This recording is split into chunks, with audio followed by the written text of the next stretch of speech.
సజీవుడా సర్వశక్తి స్తోత్రాలు. దయాళుడానికి ఆయన దేవానికి స్తోత్రాలు. ఇశ్రాయేలు పరిశుద్ధ దేవానికి స్తోత్రాలు. జీవాధిపతి జీవమయున్న యేసయ్యానికి స్తోత్రాలయ్యా. మా రక్షణకర్త మా శృంగమా మీకు స్తోత్రాలు. గత సంవత్సరం అంతా ప్రవ్వా ఇక్కడున్న మా సంఘ బిడ్డలందరినీ మీరు కాచి కాపాడేవు ప్రభువానికి స్తోత్రాలు. మరలా యొక్క నూతన సంవత్సరములు అడుగు పెట్టించేవు నీకు స్తోత్రాలు. ఈ 3వ తారీఖు రాత్రి మేమందరం కూడుకుని నిన్ను స్తుతించి నీ నామాన్ని ఘనపరిచే కృపనిచ్చినందుకు స్తోత్రాలు. పాటల్లో ఆరాధనలో మీరున్నారు మీకు స్తోత్రాలు. సాక్ష్యంలో కూడా మీరున్నారు ప్రభువా. రాణి జీవితంలో చేసిన గొప్ప కార్యాలను బట్టి స్తోత్రాలు. యేసయ్యానికి స్తోత్రములు. ఆ చిన్న సైకిల్ షాపుని మీరు దీవించావు అయ్యా. ఇదిగో పొలం కూడా కొనుక్కోవటానికి కూడా సహాయం చేసేవు నీకు స్తోత్రాలు. ఇంకా అనేకమైన ఈవులు మీరు ఇవ్వబోతున్నందుకు స్తోత్రాలు. బిడ్డను మీరు బలపరచయ్యా నీకు స్తోత్రాలు. తన భర్త బిడ్డలను కూడా చూచి దీవించయ్యానికి స్తోత్రాలయ్యా. ఇక్కడున్న ప్రతి ఒక్కరి జీవితాల్లో చేస్తున్న మేలులు మహోపకార్యాల కొరకు స్తోత్రాలు. ప్రతి ఒక్కరిని కొరకు బలపరచుచున్నందుకు స్తోత్రాలు. నీ ఆత్మశక్తితో నింపుచున్నందుకు స్తోత్రాలయ్యా. నీ ఆత్మ బలముతో నింపుచున్నందుకు స్తోత్రాలు. ఎవరు బలహీనలో వారిని బలపరచు, ఎవరు శక్తిహీనలో శక్తితో నింపండి రాజానికి స్తోత్రాలు. ఈ రాత్రి నీ ఆత్మచేత తాకండి దేవానికి స్తోత్రాలు.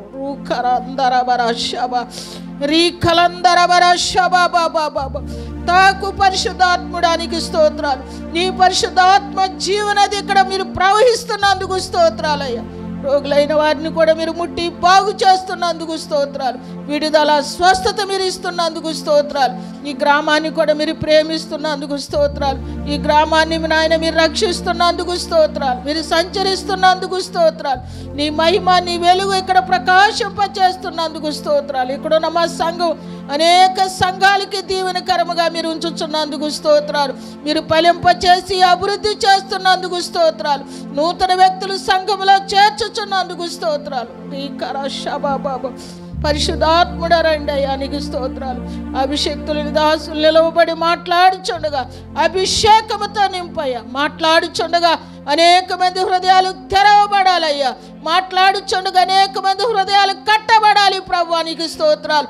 ఎవరు దుఃఖములో ఉన్నారో వారు దుఃఖ దినములు సమాప్తం అవ్వాలి నాయన నీకు స్తోత్రాలు. వాక్యం చెప్పుచుండగా ప్రభువానికి స్తోత్రాలు. ప్రతి ఒక్కరిని మీరు తాకుచున్నందుకు స్తోత్రాలయ్యా. రాత్రి మీరు బలపరిచి నీ పక్షంగా నిలవబెట్టుకుని వాడుకుంటున్నందుకు స్తోత్రాలు అయ్యా. ఇదిగో ప్రభు ఇక్కడ కాపరిగా ఉంటున్నా విజయ్ని కూడా మీరు బలపరచు, అభిషేకముతో నింపు, తన కుటుంబాన్ని కూడా దీవించిన ఆయన నీకు స్తోత్రాలయ్యా. ఇక్కడికి వచ్చిన చల్లపల్లి నుండి వచ్చిన బిడ్డలందరిని చూడు, ఇక్కడ శ్వాసులందరిని కూడా చూచి దీవించమని ఈ సమయం అందు చేస్తున్న మనలో మీరు అంగీకరించి నీ ఘననామానికే మహిమ ఘనత ప్రభావాలు పొందమని యేసయ్య పరిశుద్ధ నామమున ప్రార్థన చేసి వేడుకొంచున్నాము తండ్రి. ఆమేన్.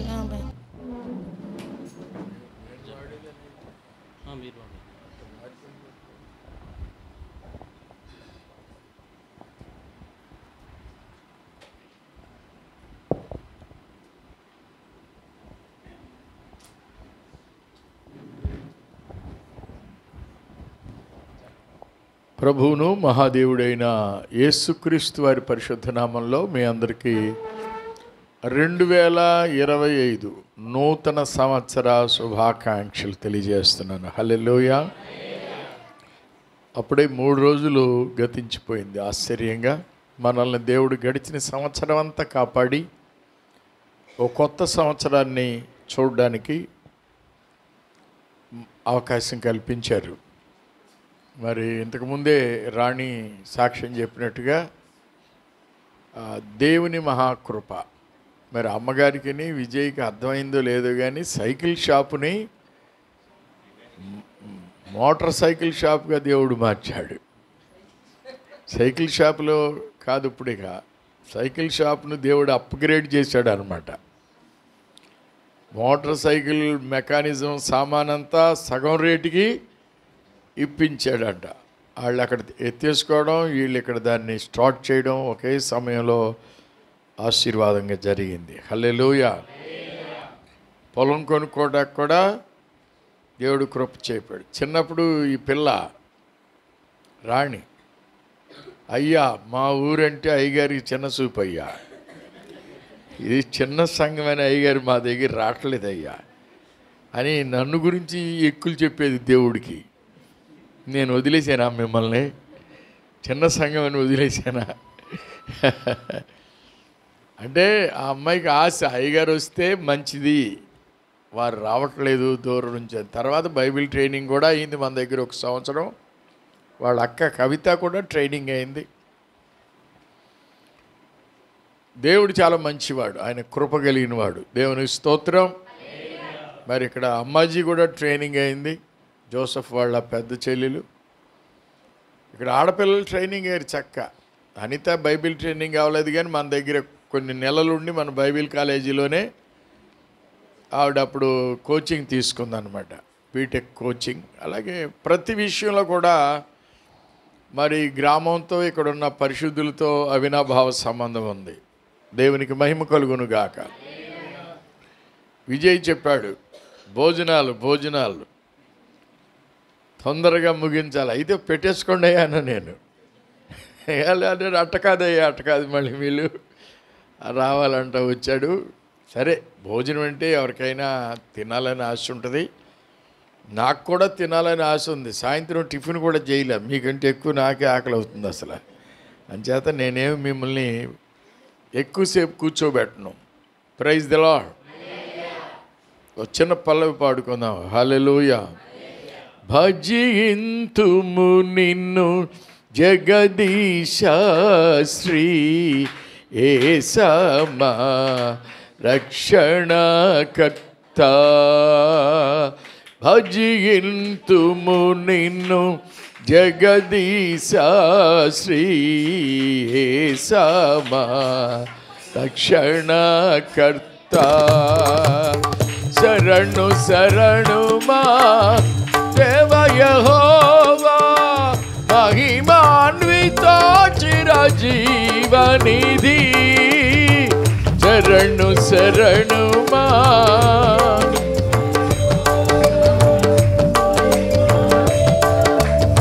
జీవనిధి. భజింతుము నిన్ను జగదీశ శ్రీ యేసమా రక్షణకర్త. భజింతుము నిన్ను జగదీశ శ్రీ యేసమా రక్షణకర్త. చప్పట్లో ఆమేన్.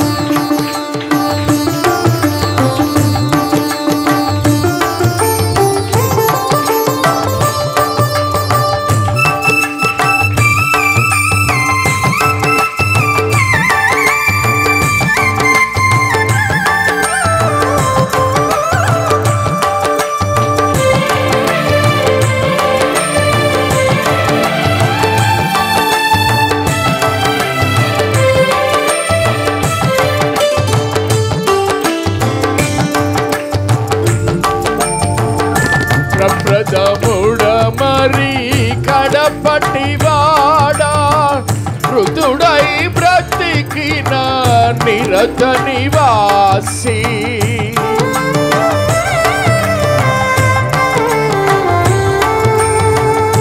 ప్రప్రదముడ మరి కడపటివాడా మృతుడై బ్రతికిన నిరత నివాసి.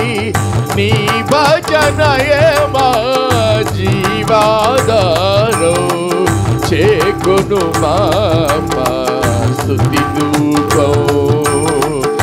నీ భజనయే మా జీవాధారో చేకొను మా స్తుతి ధూపం. శరణు మా దేవ యెహోవా మహిమాన్విత చిరజీవనిధి. శరణు మా దేవ యెహోవా మహిమాన్విత చిరజీవనిధి. భజింతుము నిన్ను జగదీశ శ్రీ యేసమా రక్షణకర్త. భజింతుము నిన్ను జగదీశ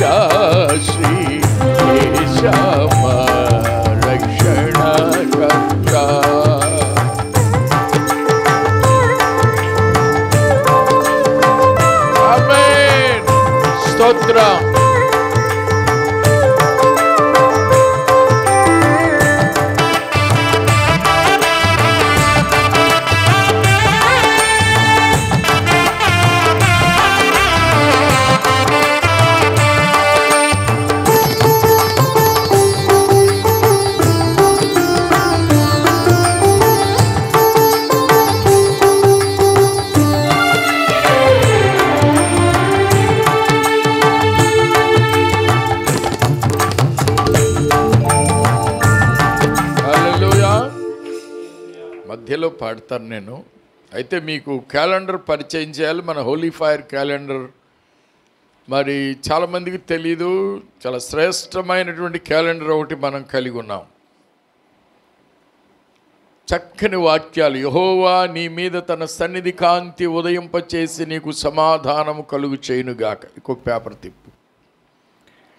ఒక్కొక్క పేపర్ తిప్పితే ప్రతి నెలలో మనకొక వాక్యం తిప్పేసి, మనకొక వాక్యంతో పాటు ఒక మంచి అందమైనటువంటి పిక్చర్. చూడండి, ఇక కుమ్మరి పాత్రలు చేస్తూ ఉన్నాడు అన్నమాట. నీ దేవుడైన యెహోవా నీ రాబడి అంతటిలోనూ నీ చేతి పనులన్నిటిలోనూ నిన్ను ఆశీర్వదించును. తిప్పండి. మార్చి నెలలో నా శ్రమలో నేను యెహోవాకు మొర్రపెట్టి తిని నా దేవునికి ప్రార్థన చేసి తిని ఆయన తన ఆలయములో ఆలకించి నా ప్రార్థన అంగీకరించాను. ఒక క్యూట్గా ఉన్న బాలిక ప్రార్థన చేస్తున్న మంచి పిక్చర్. 4వది శిలువ మీద యేసయ్య మన అతిక్రమములను బట్టి అతడు గాయపరచబడెను, మన దోషములను బట్టి నలుగొట్టబడెను, మన సమాధానార్థమైన శిక్ష అతని మీద పడెను. అయినను ఈ సంగతి ఆలోచించిన వాడెవడు? యేసయ్య ఈస్టర్ గుడ్ ఫ్రైడే వచ్చే నెల ఇది, ఏప్రిల్. అలాగే గమనించినట్లయితే మే మాసం నీ సంతతి మీద నా ఆత్మను కుమ్మరించేదను, నీకు పుట్టిన వారిని నేను ఆశీర్వదించేదను. చూడండి, 2 పిల్లలు ఎలా ఉన్నారో, పాప బాబు. భలేగా ఉన్నాయి జడలు, గొర్రె పిల్లలాగా. తిప్పండి. చూడండి, ఇక్కడ దేనిని గూర్చి చింతపడకుడి కానీ ప్రతి విషయంలోనూ ప్రార్థన విజ్ఞాపనముల చేత కృతజ్ఞతాపూర్వకముగా మీ విన్నపములు దేవునికి తెలియచేయడి. ప్రార్థిస్తున్న మోల్డింగ్ హ్యాండ్స్ ఉన్నాయి ఇందులో, చక్కగా ఉంది. తిప్పాలి అంతే. ఇక్కడ మళ్ళీ ఇది జూలై నెల, 6 నెలలు మనం చూసాం. చూడండి, ఆకాశ పక్షులను చూడుడి, మీ పరలోకపు తండ్రి వాటిని పోషించుచున్నాడు, మీరు వాటికంటే బహు శ్రేష్ఠులు కారా. చక్కని పిచ్చుకల బొమ్మ ఉందన్నమాట. పిచ్చుకలు అసలు మనకు కనపడతల్లా, సెల్ ఫోన్ ద్వారా చచ్చిపోయినాయి. అసలు సెల్ ఫోన్ యొక్క ఈ వేవ్స్ వల్లే. చూడండి, ఇక్కడ మళ్ళా ఆగస్టు మాసంలో ఎగురుతున్న పక్షులు. ఆయన మనలను అంధకార సంబంధమైన అధికారముల నుండి విడుదల చేసి తాను ప్రేమించిన తన కుమారుని యొక్క రాజ్య నివాసులుగా చేశాను. ఎగిరిపోతున్న పావురాల యొక్క బొమ్మ. నెక్స్ట్, యెహోవా నీకు ఆధారమగును, నీ కాలు చిక్కుబడకుండునట్లు ఆయన నిన్ను కాపాడును. క్యూట్గా ఉన్న ఒక బాలిక చక్కని రంగుల గొడుగుతో ఉంది. అలాగే అక్టోబర్, దేవుడు మిమ్మను కరుణించి మిమ్మను ఆశీర్వదించును గాక. ఇంకా కూడా ఉందన్నమాట. ఇక్కడ చక్కని ఫ్రూట్స్తో కూడినటువంటి పిక్చర్.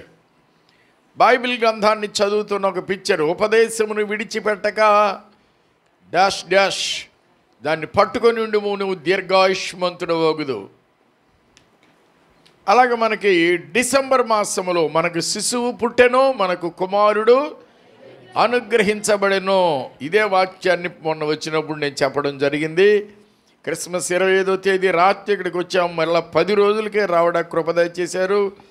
ఇందులో ఎవరి ఫోటోలు ఉన్నాయో చూడండి. దేవుని ముఖం, ఆ తర్వాత మా ముఖం చూస్తే మీకు ఆశీర్వాదమే. Praise the lord. ఈ ఫోటోలో నవ్వుతున్నట్టే సంవత్సరం అంతా నవ్వుతూ ఉంటాను నేను. ఓకే, మంచిది ప్రియులరా.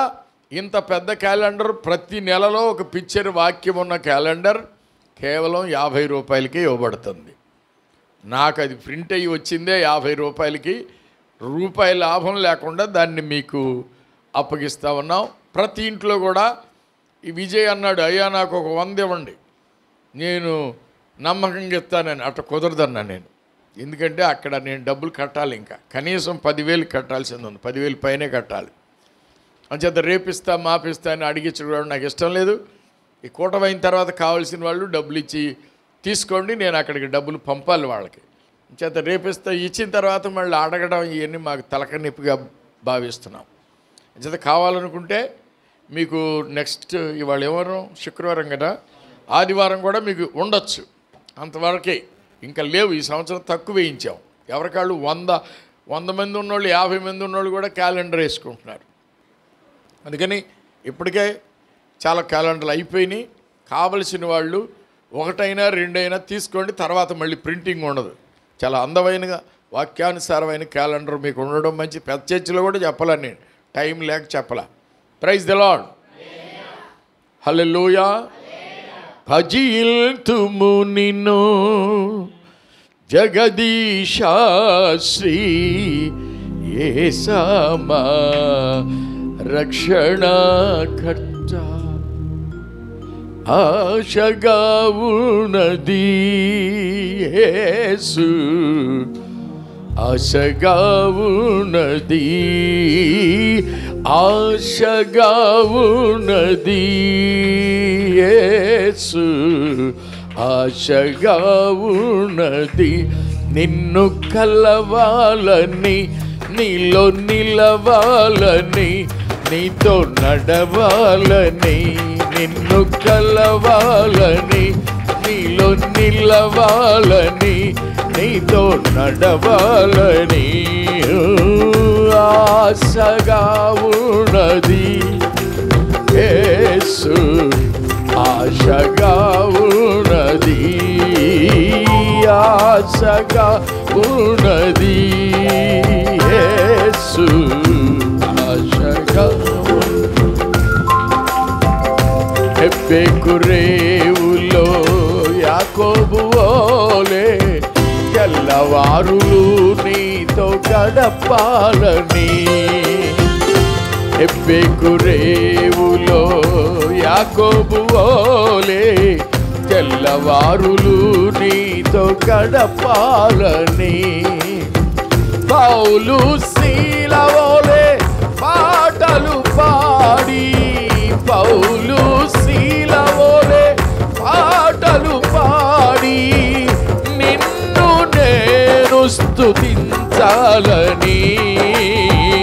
ఆశగా ఉన్నది యేసు, ఆశగా ఉన్నది. ఓ ఆశగా ఉన్నది యేసు. నిన్ను కలవాలని, నీలో నిలవాలని, నీతో నడవాలని. నిన్ను కలవాలని, నీలో నిలవాలని, నీతో నడవాలని. ఆశగా ఉన్నది యేసు. గొంతెత్తండి. ఆశగా ఉన్నది యేసు,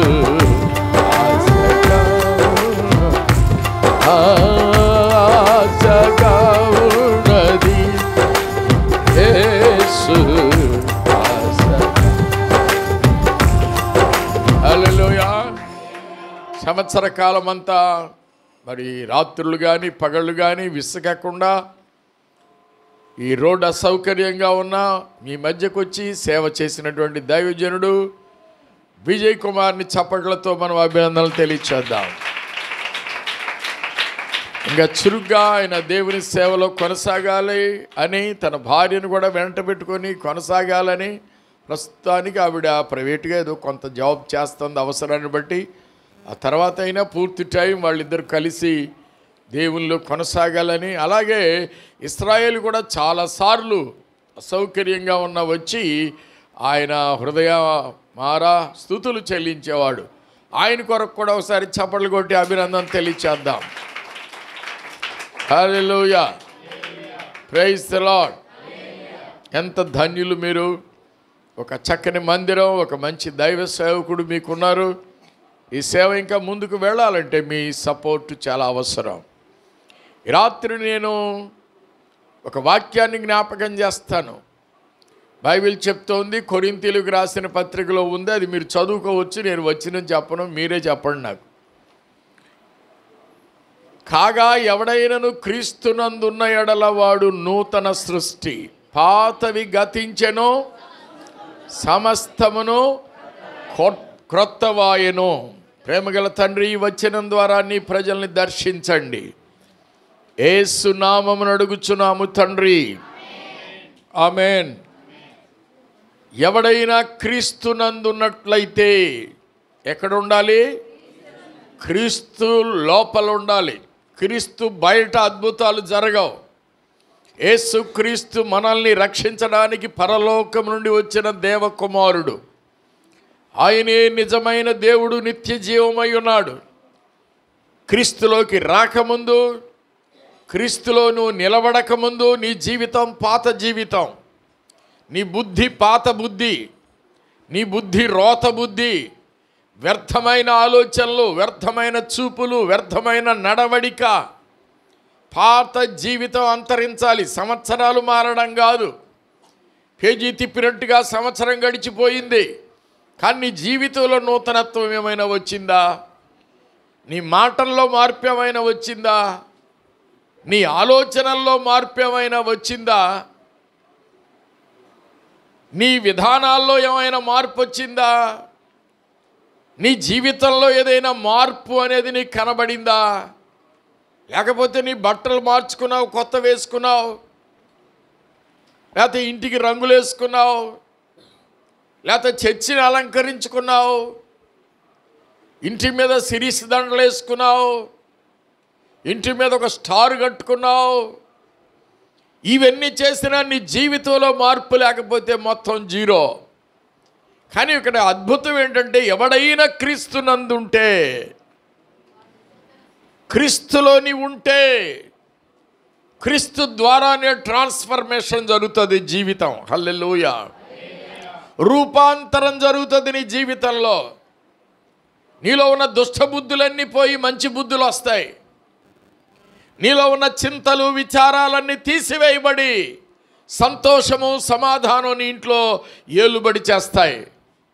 అది ఎవరి ద్వారా జరుగుతుందంటే క్రీస్తు ద్వారానే. క్రీస్తే కేంద్రం మన జీవితాలకి. యేసు క్రీస్తుని విడిస్తే ఏం చేయలేం. యోహాను సువార్త 15వ అధ్యాయం చెప్తోంది, నాకు వేరయ్యుండి. మీ గ్రంథాలు ఎందుకు తీస్తారు? అవసరంలా. చెప్పేది వినండి, బుర్ర పెట్టుకొని, మనసు పెట్టుకొని చాలు. ఓ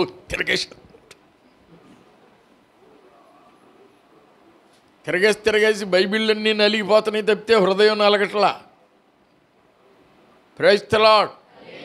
పిల్లరా చూడండి, అక్కడ అంటాడు కదా, నాకు వేరుగా ఉండి మీరేమీ చేయలేరు. ఏదో సాధించాలని పరుగులు తీస్తారు రాత్రి పగలు. చాలా పెందల కడలేస్తారట. చాలా రాత్రి అయిన తర్వాత పడుకుంటారంట. కష్టార్జితం రెక్కలు ముక్కలు చేసుకుంటున్నాం, కానీ 4 ముక్కలు తినడానికి దొరకలేదు. మొన్న సంతలో క్రిస్మస్ పెడితే నేను అందరూ స్వీట్ కావట్టిద్దామని పేపర్లో కూడా అదే ఇచ్చా. కానీ ఈ లోపల తిండిపోతాడు సలహా ఇచ్చాడు. అతను కూడా ఇది తినొచ్చు, ఉన్న పర్లా, అందరికి ఫలవా పెడదామండి అయ్యా. ఎవడు తింటాడా రాత్రిపూట ఫలవాలు? అందరూ ఉపవాసాలు ఉంటున్నారంటే కాదు కాదు కాదు కాదు ఇటు తిరిగి టిఫిన్ ఈ పలహారానికైనా 15 రూపాయలు ఖర్చు అవుతుంది కదా, ఫలావు పెడదాం, ఒక 20 రూపాయలు 25 అవుద్దంటే ఇక ఫలావు పొట్లాలు ఏదో చేయించి ఇచ్చారు. ఇక పట్టుకున్న వాళ్ళంతా పిసుకుతున్నారు దాన్ని. ఒకటి తగల, అందులో ఏమీ లేదు. వెజిటబుల్ పలావ్ అంట అది. అమ్మగారు అన్నారు, చెమట కప్పు కొట్టినట్టు ఉంది. అదేమి పలావు, అదేమి రైసు. ఆశ ఎవరికాళ్ళు ఏంటంటే, ఓ మొక్క తగిలితే మనసుకు ఎంతో ఉల్లాసం. మొక్కలే అందే కొంతమందికి ముద్ద ఎక్కదు. ప్రైజ్ దెల. మరి ఈ రాత్రి ఏముందో తెలియదు, రాణి ఏం చేసిందో మీకు. ఆ మొక్కేనంట. నువ్వు ధైర్యంగా ఉండండి, పర్లేదు. దేవునికి స్తోత్రం. పిల్లరా, చాలామంది కష్టపడతారు, కడుపు నిండా భోంచేయడానికి ఉండదు. చాలామంది కష్టపడతారు, మెప్పు లేదు. మెప్పు లేదని కొంతమంది బాధపడతారు. మెప్పు కూడా కావాలి మనుషులకి. మెప్పు టానిక్ లాంటిదంట అని చెప్పి ఇశ్రాయేలు. మెప్పు ఏమిటి? ఇక్కడ ఇద్దరు ఇశ్రాయేలు ఉన్నారు. నల్ల ఇశ్రాయేలు, తెల్లగా వెళ్ళి ఆయన కూడా ఎర్ర ఇశ్రాయేలు. మంచిది, ఎవరైనా చెప్పొచ్చు జవాబు.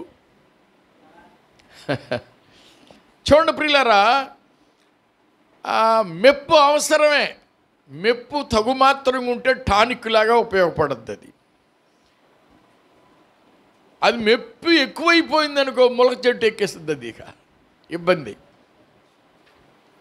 చాలామంది జీవితంలో సంతోషం లేదు, ఒకరినొకరు మెచ్చుకోరు. ప్రియమైన వారలారా, మన ప్రభువులోకి వస్తే నీ కష్టార్జితం ఆశీర్వదించబడుతుంది. నీ పశువులు, నీ పొలము, నీ వ్యాపారము, నీ వృత్తి, నువ్వు చేసే ప్రతి పని, ఉద్యోగము, అందులో ఆశీర్వాదం ఉండాలి. యెహోవా ఆశీర్వాదం ఐశ్వర్యమిచ్చును, నరుల కష్టార్జితము చేత ఆ ఆశీర్వాదము ఎక్కువ కాదు. నీ ఇష్టారాజ్యంగా ఒళ్ళు విరుచుకున్నందువల్ల నీకు వచ్చేది అనారోగ్యమే తప్ప లాభమేమీ లేదు. మా అన్నయ్య చివరికి వాడికి ప్యాంక్రియాటిస్ వ్యాధితో చనిపోయాడు, కజిన్. ఈ గ్రామంలో కూడా మొదటిగా ఇక్కడ మందిరం వేసినప్పుడు వాడే ఈ గుంటలు తీసి అందులో తాటి కర్రలు, ఇక్కడ 2 కడ్డీలు అవి నుంచోబెట్టి ఆ పనికి తోడ్పడ్డాడు. మొదట అతడు ఒకసారి మందు తాగి బతికిన తర్వాత, ఎండ్రిని తాగి బతికిన తర్వాత వాడు ఇక్కడికి వచ్చి పనిచేశాడు. చివరికి ఆ వ్యాధిగ్రస్తు అయిన తర్వాత సుమారుగా అప్పటికి అతనికి ఒక 55 ఏళ్ళు ఉండొచ్చేమో. ఓ రోజు అంటున్నాడు సాయంత్రం నాతో, బాగా పాలిచ్చేదానికి కొమ్ముడొల్లంటయ్యా అన్నాడు. వాడి వ్యవసాయ భాషలో అంటే బాగా ఎక్కువ పాలిచ్చేటువంటి దానికి కొమ్ముడొల్లంటే కొమ్ములు ఇదైపోద్ది, ఏదో జబ్బు. అట్లాగే అతను చాలా కష్టపడేవాడు జీవితంలో. ఇవాళ వరకు బతకాలి లెక్క అయితే అతని వయసు నాకంటే ఓ 10-12 ఏళ్ళు పెద్దాడు. అయినా వయస్సు కాలానికి ముందు చనిపోయాడు ఆ వ్యాధితో. ఎందుకంటే విచ్చలవిడిగా పనిచేసేవాడు, రాత్రిని పగలని ఉండేది కాదు అసలు. అర్ధరాత్రి దాకా ఇక్కడ ఉండి మళ్ళీ అక్కడ లేచి వెళ్ళిపోయి తెల్లారేసరికి పెదపాలెంలో మా ఊరిలో ఉండేవాడు. ఇంకా వీడు అక్కడికి వెళ్ళేసరికి వాళ్ళు నిద్రవుతానే ఉండేవాళ్ళంట. అంత చురుకైన వ్యక్తి. అందుకనే నేనంట, కష్టపడండి కానీ అధికంగా కాదు. అధికంగా కష్టపడ్డారంటే ఏదో అనుకోవడం తప్పదు. ఇప్పుడు మీరు ఇటు తెచ్చుకుంటారు, అటు ఆసుపత్రికి పెడతారు, ఇంకేంటి లాభం దానివల్ల?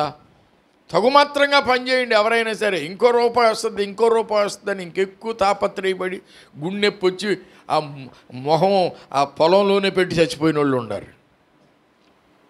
అలా కొట్టి పారతో ముందుకు పడి ఆ మట్టిలో మొహం ఏం లెగుతాళ్లే ఈడు అనుకుంటున్నారు. లేచే పనే లేదు ఇక. అందుకని ఆరోగ్యం జాగ్రత్త. నేను ఇచ్చే సలహా ఇది.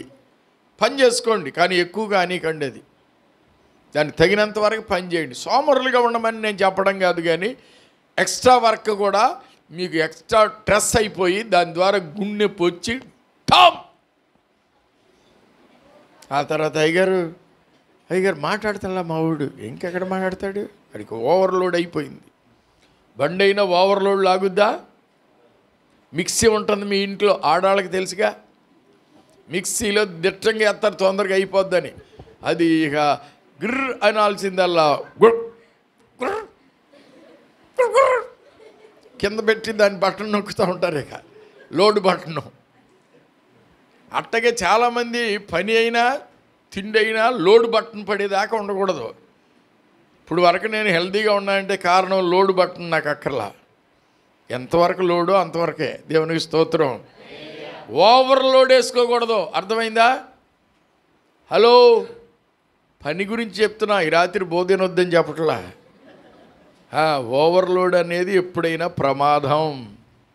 మధ్యాహ్నం కూర్చుంటే నేను చర్చి దగ్గర అక్కడ పని జరుగుతుంది, నిద్ర వస్తుంది, అలసట పడింది దేహం. ఉదయం టిఫిన్ చేశా కానీ అది తొందరగా అయిపోయినట్టుంది. ఇంకంతే, వెంటనే 1 గంటకి ఇంటికి వచ్చేసి కాస్త భోజనం చేసుకుని కొంచెం స్విచ్ ఆఫ్ చేసుకుని లేకపోతే ఉంచుతారని నన్ను నెమ్మదిగా పద్యానికి అయ్యగారు పద్యానికి ఒకటట్టాగే పద్యానికి ఇసుకిస్తున్నాడు ఈడే. అయ్యగారు టీవీ బొమ్మ రాట్లా, వచ్చేది తీసుకురా, తెచ్చాడు. అయ్యగారు ఆ టీవీకి కాళ్ళు లేవు, నోటిపోయి అన్నాయిక. అప్పటికి 4-5 సార్లు చేశాడు. పద్యానికి కాళ్ళు లేకపోతే నేనేమైనా వచ్చి ఉంచానండి దాని దగ్గర. పద్యానికి కొంతమంది ఇలాంటి వాళ్ళు నన్ను విసిగిస్తూ ఉంటారు. ఇక అంత నిద్ర వచ్చేటప్పుడు నేను ఇంకా కేకలేస్తా. అందుకని స్విచ్ ఆఫ్ చేసి కాసేపు గంట పడుకున్నా, చాలా హ్యాపీ అయిపోయింది. మళ్ళీ లేచి అమ్మగారు ప్రార్థన చేసుకుంటుంటే ఒక టీ ఇచ్చారు, శ్రేష్టమైన టీ. ఈ తల్లిగారు నన్ను బతికిస్తుంది, ఆమె కోసం మీరు ప్రార్థన చేయండి, ఆమె బతుకుంటేనే నాకు సుఖం. హలో వింటున్నారా అంటాం కాదు, చేయండి, మీకోసం ఇక్కడ దాకా వచ్చేదాకా ప్రార్థన చేస్తానే వచ్చింది. ఆవిడ ప్రార్థన ఎక్కువ అంచేత ఆమె ప్రార్థన కోసం, ఆమె ఆయుష్కాలం కొరకు మా అమ్మమ్మ గారు బతికినంతకాలం బతికితే చాలు, అట్లా చేయండి ప్రార్థన. మా అమ్మమ్మ దాదాపు 100 ఏళ్ళు బతికింది. మా అమ్మమ్మ నానమ్మ అన్నమాట. అది లెక్క.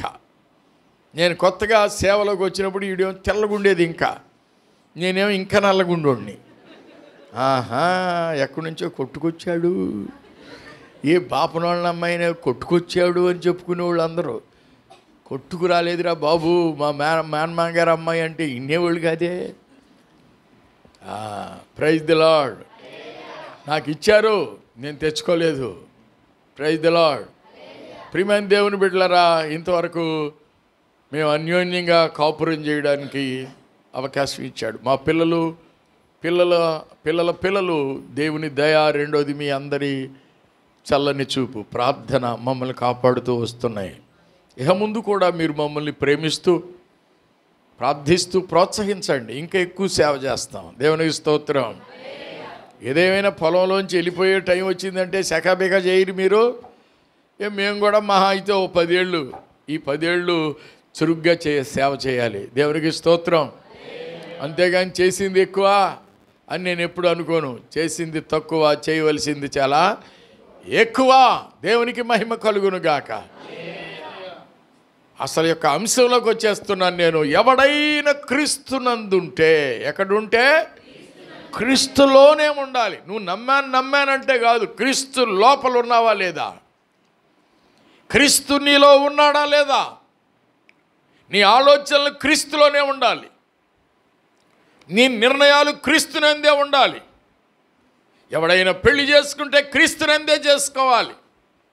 ఏమన్నా భోజనం తింటే దేవుని మహిమ కోసం తినాలి. ఏమన్నా ఉపవాసం ఉంటే దేవుని కోసమే ఉపవాసం ఉండాలి. దేవుని ముందు పెట్టుకొని నువ్వు ప్రయాణం చేయాలి తప్ప దేవుణ్ణి వెనకాల పెట్టుకొని. కొంతమంది గుర్రాన్ని వెనకాల కట్టి బండి తోలాలనుకుంటారు. బండి ఎలా వెళ్తుంది ముందుకి? యేసయ్య నీ ముందుంటే నీ ప్రయాణం ముందుకెళ్తుంది. హల్లెలూయా.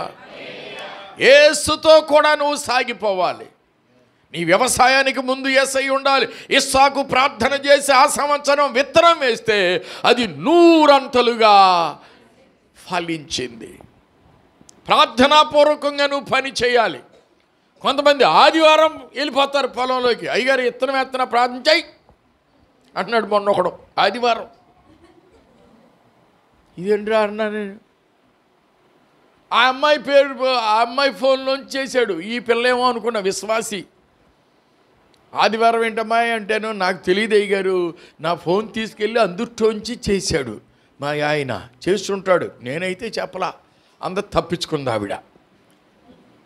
ఆదివారం సరిగ్గా వాక్యం చెప్పడానికి లేస్తుంటే ఇప్పుడు చేయండి ప్రార్థన. ఆదివారం రోజు మందిరానికి రాకుండా ఆ కుర్రోడు రాళ్లే, ఆవిడ వస్తుంది, పిల్లలు వస్తారు. అది కాదు కదా, మనం దేవుణ్ణి వదిలేసి కాదు కదా, దేవుడి చిత్తంలో ప్రార్థన చేయాలి. మనం యేసుక్రీస్తులో ఉండాలి. నువ్వు ఏ పని చేసినా అందులో యేసయ్యకు మహిమ కలిగించే అంశం ఆలోచించుకోవాలి. నేను చేసే ఈ పనిలో, నేను చేసే ఇన్వెస్టిగేషన్ అంటే పెట్టుబడిలో ఏదైనా దేవునికి మహిమకు వచ్చేది ఉందా? నేను కొనే ఈ ప్లాట్లో దేవునికి మహిమ తెచ్చే అంశం ఉందా? నేను పెట్టే ఈ కంపెనీలో దేవునికి మహిమ తెచ్చే అంశం ఉందా? నేను చేసుకునే ఈ పెళ్లిలో, ఈ ఇంట్లో ఈ పెళ్లి జరిగితే దీని ద్వారా దేవుడికి మహిమ ఉందా? ఈ ఇల్లు కడితే దీని ద్వారా దేవునికి మహిమ ఉందా? ఇప్పుడు మనం ఇల్లు కట్టాము చల్లపల్లిలో, దేవుడు కట్టించాడు. ఫారినర్స్ కూడా వచ్చి అందులో ఉండక కావలసిన సౌకర్యం పొందుకుంటున్నారు. దేవునికి స్తోత్రం. అంతకుముందు ఎప్పుడైనా వెళ్తే ఎవరిని వస్తే విజయవాడలోనో బందర్లోనో పెట్టాల్సి వచ్చేది. పీతా జడ్సన్ వస్తే ఆ మధ్యలో బందర్లో ఆర్కే ప్యారడైజ్ ఎక్కడ ఏదో ఉంది, అక్కడ రెస్ట్ అక్కడ పెట్టి ఆ హోటల్ నుంచి మళ్ళీ రప్పించాం. ఆ రోజుల్లో రోడ్డు బాగోకపోతే ఎక్కడెక్కడి నుంచో తిరుక్కుంటూ ఆవిడ వచ్చింది. ఆ హోటల్ రెంటు, అక్కడ భోజనాలు ప్రత్యేకత, మళ్ళీ అక్కడి నుంచి స్పెషల్ కారులో ఇక్కడికి రావడం. ఆ ట్రైన్లో వచ్చింది బందర్ వరకు, వరంగల్ కదా వాళ్ళది. ఇవన్నీ కాకుండా మన ఇంట్లోనే డైరెక్ట్గా ఏ దేశం నుంచి అన్నా రాని మన ఇంట్లో ఉండి వెళ్ళడానికి కావాల్సిన సౌకర్యం, ఆ ఇల్లు దేవుని మహిమ కోసం వాడబడుతుంది. దేవునికి స్తోత్రం. ప్రియమైన దేవుని బిడ్డలారా, నువ్వు ఏది చేసినా అందులో యేసుక్రీస్తుకు ప్రాధాన్యత ఉండాలి. యేసుక్రీస్తు కేంద్ర బిందువు అయి ఉండాలి. యేసుక్రీస్తు ప్రాముఖ్యమైన వ్యక్తిగా ఉండాలి. క్రీస్తునందు ఉంటే నూతనంగా ఉంటుంది నీ లైఫ్. హల్లెలూయా. నీ మాటలు, నీ పాటలు, నీ జీవితం ఎంతో శ్రావ్యంగా ఉంటుంది, ఆనందంగా ఉంటుంది. పాతవి గతించిపోతాయి. ఏమిటది? పాతవి గతించిపోతాయి. అప్పుడప్పుడు నేను చెప్తుంటగా ఈ ఉదాహరణ. ఒక ఆఫీసర్ దగ్గర డ్రైవర్ ఉండేవాడు. ఎప్పుడు నీట్గా ఉంచేవాడు కారుని. కానీ ఆ రోజు ఎందుకనో మాగుడు కంపు కొడుతుంది. ఎరా కారు తుడిచావా? తుడిచానయ్యా. లోపలే కాదు బయట కూడా టైర్లు చూసావా? చూశానయ్యా. అంతా బాగానే ఉందయ్యా. మరి ఏమిట్రా మాగుడు కంపేస్తుంది? నీ సాక్స్ ఎలా ఉన్నాయో చూడు అంటే సాక్స్ మాసిపోయి ఉన్నాయి. నేను కూడా పొద్దునేసి సాయంత్రం వేసుకోను, ఎన్ని జతలైనా వదిలేస్తా, అవతల పడేస్తా. మళ్ళీ ఎందుకొని ఆ పాత వేసుకుని ఫుల్ పెట్టి మీద ఎందుకు ఎక్కాలని. వాడన్నాడు, అయ్యా ఈ మాసిని అన్నాడు. సరే పోనీ అని చెప్పి ఆ షాపు దగ్గరికి తీసుకెళ్ళి కొత్త 100 రూపాయలు ఇచ్చి కొత్తవి కొనుక్కోమన్నాడు. సాక్స్ కొనుక్కున్నాడు, మేజోళ్ళు కొనుక్కొని వేసుకొని వచ్చాడు. కానీ అదే వాసన. ఏరా మార్చుకున్నావా అంటే, మార్చాను సార్, కొత్త వేసుకున్నాను చూడండి. పాత ఎక్కడ ఉన్నాయిరా? జేబులో పెట్టుకున్నాను సార్. అటు తీసేయమని చెప్పి ఆయన మందిచ్చి కొనిపించింది దేనికి? పాతవి పారేయాలి, ఆ కంపు రాకూడదనేగా. మనం అట్ట కాదు. యేసుప్రభులోకి వచ్చిన కొత్తదనం కోరుకున్నా మళ్ళీ పాతది కూడా తెచ్చుకుంటాం. ఆ పాత బూతులు, ఆ పాత పోకిరి చూపులు, ఆ పాత అబద్ధాలు తెచ్చుకోలేదు అన్నవాళ్ళు చెయ్యి చూపించవచ్చు ధైర్యంగా. ఆ పాత అబద్ధాలు, ఆ పాత మోసాలు. ఒక అమ్మాయి పాలలో నీళ్లు కలుపుతుందంట. నేను అడిగా, పాలలో నీళ్ళు కలుపుతున్నావా అని. కలపట్లేదయ్యా అంది. Very good. పాలలో తోడు పాలు కలుపుతున్నావా అన్న. అవి లేకుండా ఎట్టగయ్యా అంటుంది. మళ్ళీ తోడు పాలు అంటే ఏంటి? అదే నీళ్ళు, మాట మాత్రం మారిందంతే. తోడు పాలు అంట. నీళ్ళు కలపట్లేదంటే తోడు పాలు లీటర్ కలుపుతుంది అక్కడ. అందుకని ఏదో స్టైల్గా పాపం చేసినా పాపం పాపమే. లోపం దీన్ని దిద్దుకుంటే నీ జీవితం అంతా ఆశీర్వాదంగా ఉంటుంది. కొరింథీ పత్రికలో చెప్పాడు కదా పౌలు అపోస్తలుడు 2వ పత్రికలో, మీరు అవిశ్వాసులతో జోడుగా ఉండకుడి, నీతికి దుర్నీతితో ఏమి సాంగత్యము, వెలుగునకు చీకటితో ఏమి పొత్తు, క్రీస్తునకు బెలియాలతో ఏమి సంబంధం? చీకటి వెలుగు ఎలా కలిసి ఉంటాయి? నీతి దుర్నీతి ఎలా కలిసి ఉంటాయి? క్రీస్తు బెలియాలు ఎలా కలిసి ఉంటారు? విశ్వాసిగా అవిశ్వాసితో పాలు ఎక్కడిది? నీ పాలు ఎవరితో?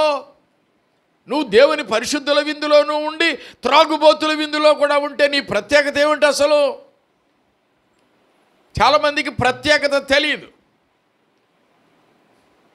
పవిత్రతకు అపవిత్రతకు మధ్యలో ఉన్న తేడా తెలీదు. నీతికి అవినీతికి మధ్య ఉన్న తేడా తెలీదు. చిన్నపిల్లలకి తెలీదు.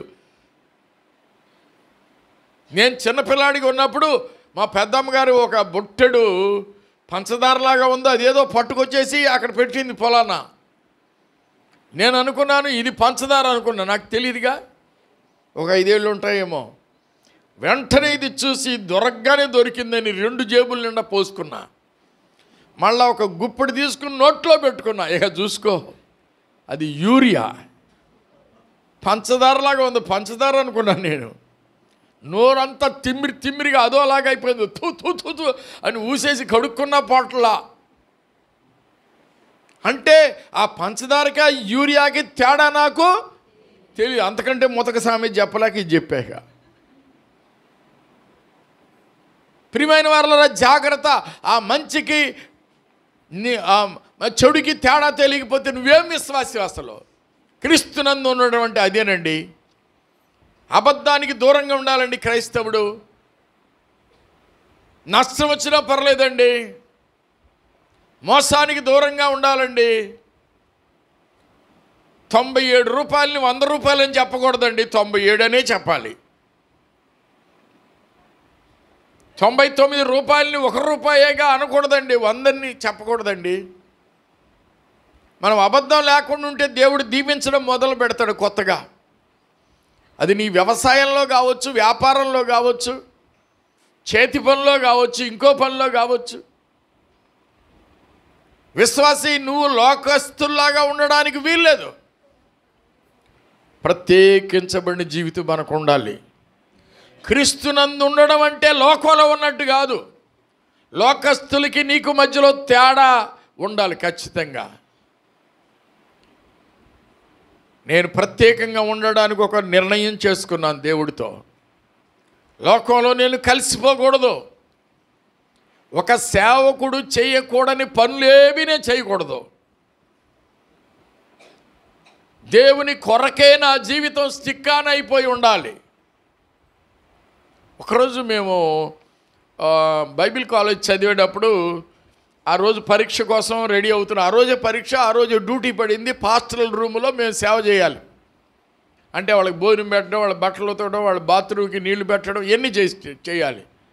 అదే రోజు బర్నబాస్ అనే ఒక వ్యక్తి వచ్చాడు. పెద్దోడు అతను. నాకు 20, ఆయనకేమో 40 పైన ఉంటాయి, కనీసం 50 దాకా ఉండొచ్చు. భలే పాటలు పాడేవాడు. కానీ ఆ రాత్రి ఆ పగలు టీచర్ గారి రూమ్లో మేము ఉన్నాం పని చేయడానికి. ఆయన ఇంగ్లీష్ ఆయన వెళ్ళి స్నానం చేస్తున్నాడు. నీళ్లు పెట్టి వచ్చాం. ఇతను అంటాడు నన్ను చూసి, బ్రదరు మనం పరిచర్య చేస్తున్నాం కదా, చదవటం మనకు కుదరదు కదా, అయ్యగారు పరీక్ష కాగితాలు ఇందులో ఉన్నాయి కదా, చూద్దామా ఒకసారి క్వశ్చన్ పేపర్లో. ఆ పూటే వచ్చాడు ఇతను. అంతకుముందు చదువుకోవాలి. నేనన్నా మనం చూసి పరీక్ష రాస్తే విశ్వాసులందరూ ఇట్లాగే తయారవుతారు కదా రేపొద్దునే. ఇతరులకు మనం మాదిరిగా ఉండాలి కదా బ్రదర్. తప్పు అట్లా చేయకూడదు.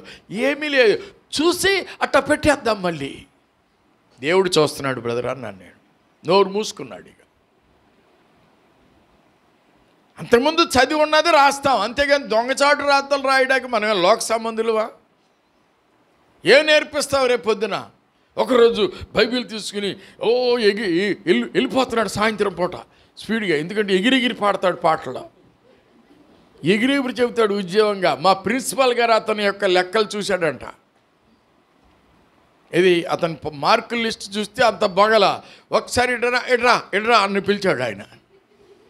పిలితే ఆయన బహుమతి ఇస్తాడేమోనని వెళ్ళిపోయాడు ఈ తక్క అనుకుంటా.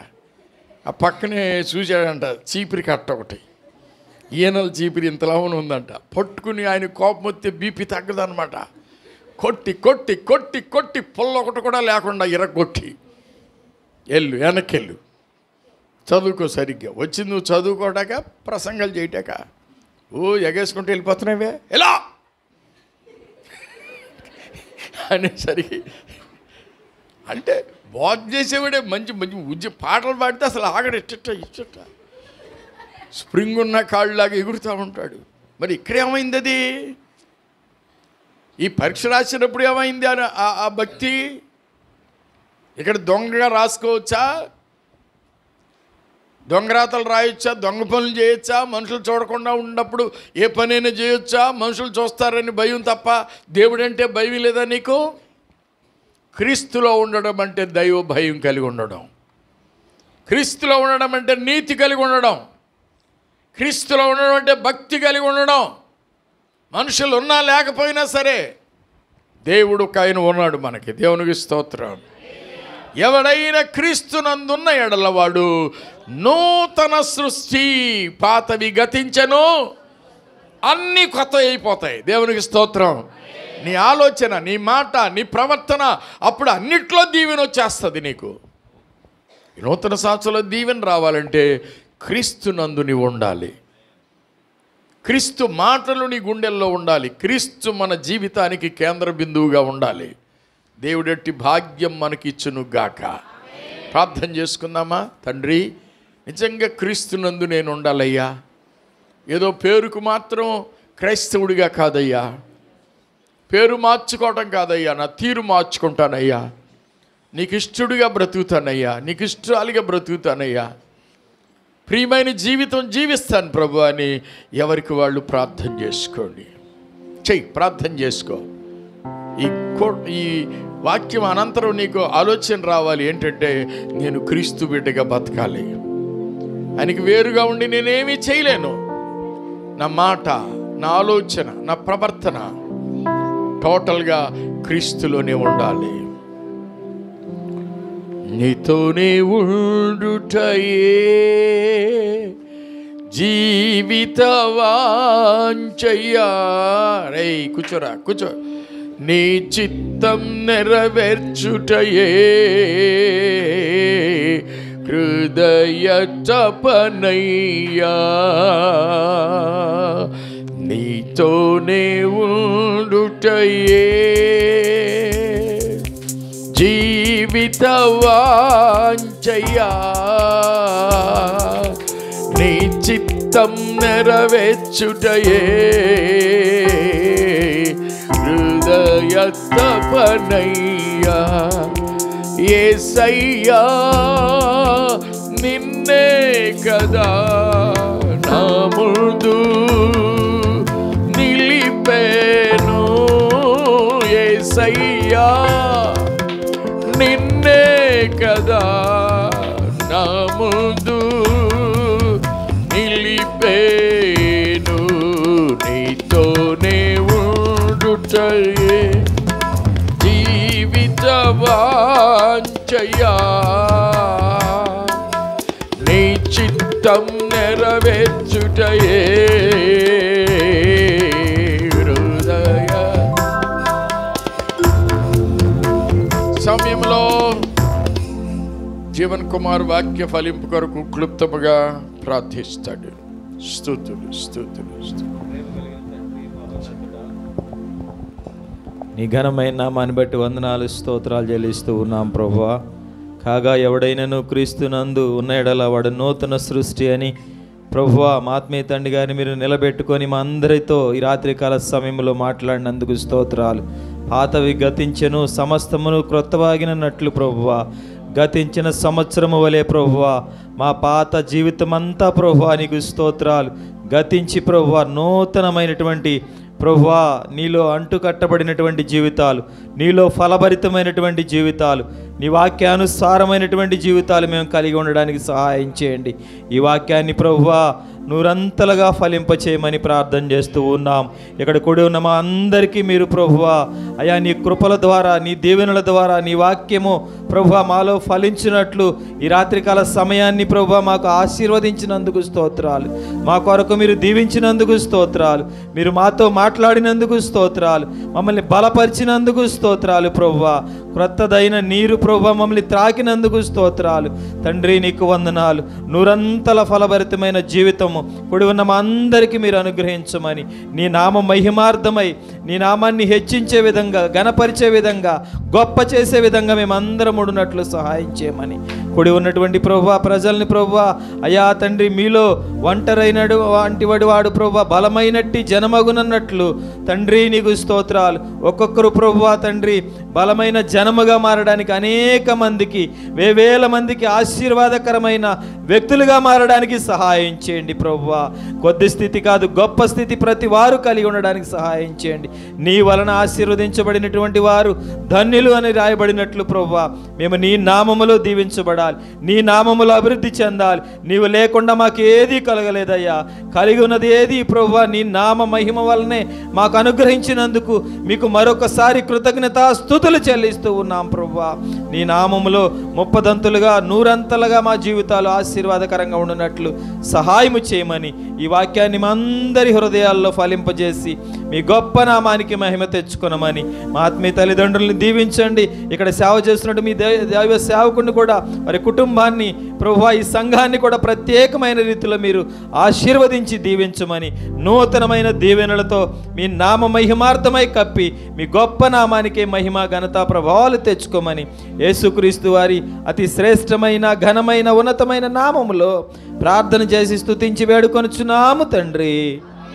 ఆమేన్.